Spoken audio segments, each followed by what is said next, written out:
I think all of you know there is an election tomorrow, a primary election, and the candidates are campaigning fast and furious today.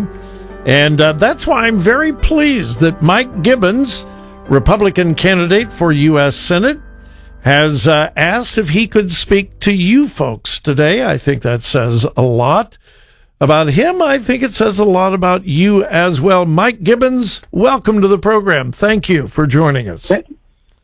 Thanks for having me, Don. It is my pleasure. Mike, you've been on my program 2 or 3 times before, but today is obviously the final time you'll have an opportunity to speak to my listeners about who they should vote for tomorrow. What is it you would like for them to know before tomorrow? Well, Bob, I am not a politician. I'm a businessman.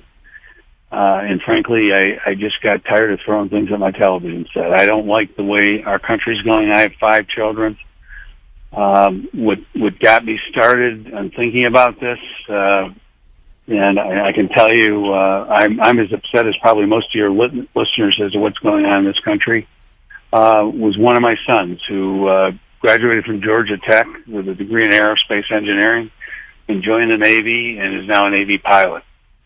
And my wife and I went and visited him in Pensacola, and I was about as proud as any father could be of a kid. No, military was never in our family. My dad was a coach, a wrestling coach, and we cared about sports and sports alone. And I never had a grandfather or an uncle that said, "Mike, you should join the military." It never even came into my thinking.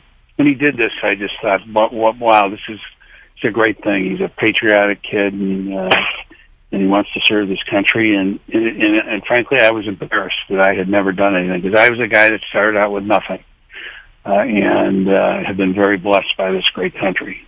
And I'm running for that reason. I'm running because I believe American values made us the greatest country in the history of the world. I think our Constitution is the greatest founding document in the history of the world, and governing document. And we have a left wing that, left influence in this country right now that's trying to destroy it. And I think we need somebody that isn't political, that stands for what's right and for what's wrong, and goes to Washington and fights for the American values that made this country what it is. All right. And I want to be that guy. Mike, I don't do ambush interviews. I don't, and this is not a trick question, but sure. This has been a very spirited campaign, to say the least. Yes, and this is just my observation in looking at the TV commercials. Your campaign has probably been, and this is just my opinion, the most negative of all of the campaigns.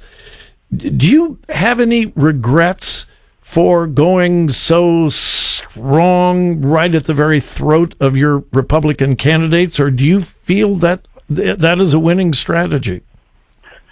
Well, let me tell you this, Bob. I have not watched the television commercials, and I took advice from supposedly one of the top media guys in the country, so I did not choose those commercials. I filmed them.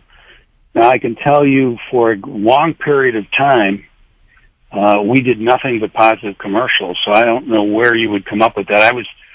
I had a birthday a couple of weeks ago. I was sitting in a Longhorn restaurant with 2 of my sons and my wife, and I looked up on the screen, and it had maybe the most unflattering picture of me ever taken, and I've had some pretty unflattering pictures taken. Me too. And across the screen, it said "unfit for service." And at the bottom of the screen, it said, Mike Gibbons has never done anything for anybody other than himself in his whole life, or something like that. Mm-hmm. I've been accused of somehow being sympathetic toward China. I've been accused of being anti-military, pro-choice, and I want to raise taxes on the middle class. None of which is true, or even slightly true. But so when somebody puts a commercial out against me, then we would respond with a commercial that would offset that commercial. But we didn't start negative commercials. Yeah, I don't want to put words in your mouth. I don't want to misunderstand. Are you saying that some of the negative commercials representing you or your campaign you were unaware of? No. What I'm saying is we made commercials that would offset attacks on us. If you might remember, about a month and a half ago, I had a pretty good lead in the polls. Yeah. And when the first national poll came out that showed me in the lead, $10 million of negative ads were placed against me, and they knocked me down in the polls by saying complete untruthful things. I had no legislative record, so they had to make things up. And in each case, they were literally made up from whole cloth. And when they were, how do you respond to that but with an ad saying that it was a lie or whatever it was? And so I know the commercials were run. I would have loved to have gone through this campaign with no negativity at all, but I didn't start it. They were ads in response to ads that were negative about me. Okay. So I'm sorry you feel that way. I don't.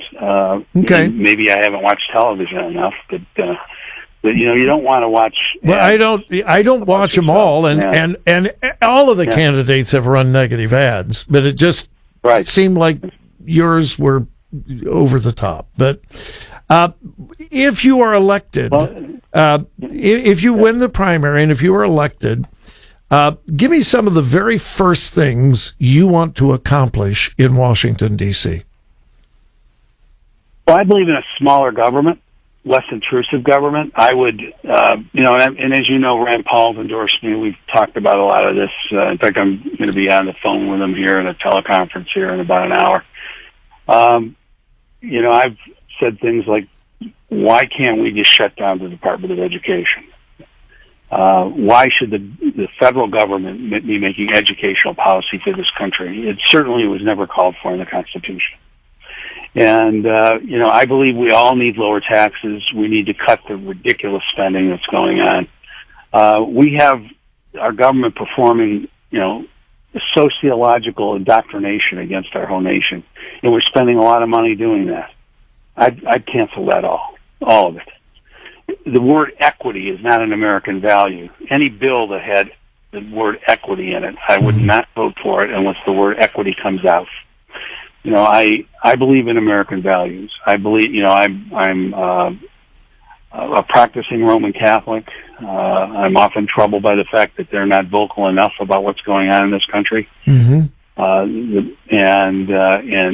I've spent a lot of time with pastors around the state. I like their defense of the American way much better than I like my own religion's defense of it. And I have to tell you, I believe in small government, less intrusive government.